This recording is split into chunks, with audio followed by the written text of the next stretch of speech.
Anggota Komisi 1 DPRD Bali Nyoman Tirtawan mengatakan dalam statistik kependudukan Bali termasuk sebagai daerah padat penduduk di Indonesia. Jumlah penduduk Bali kini mencapai 5 juta orang, padahal idealnya Bali hanya dihuni 1,5 juta orang. Serbuan penduduk pendatang ke Bali setiap tahun tidak bisa dilarang karena Bali merupakan bagian negara kesatuan Republik Indonesia. Tirtawan menyatakan serbuan penduduk akan menambah beban bagi Bali, terutama penduduk yang tidak memiliki keterampilan untuk hidup di daerah rantau. Mereka inilah yang dikhawatirkan membuat masalah sosial baru dalam masyarakat. Tidak hanya masalah sosial, serbuan penduduk pendatang juga memiliki dampak ikutan pada tingkat kemacetan Bali yang semakin parah.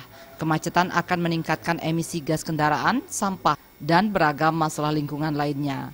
Di satu sisi berbagai masalah itu menjadi ancaman serius bagi Bali sebagai destinasi wisata internasional yang tidak aman dan nyaman lagi untuk dikunjungi para wisatawan yang ingin berlibur.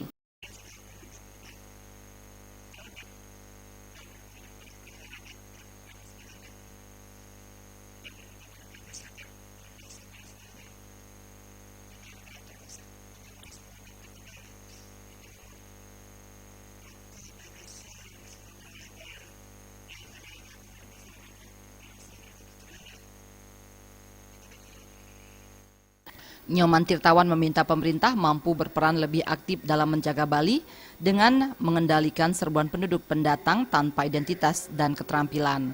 Pemerintah dapat mengawalnya dengan melakukan pengawasan ketat di pintu masuk Bali seperti pelabuhan dan bandara. Suparyana dan Supiatna, Bali TV.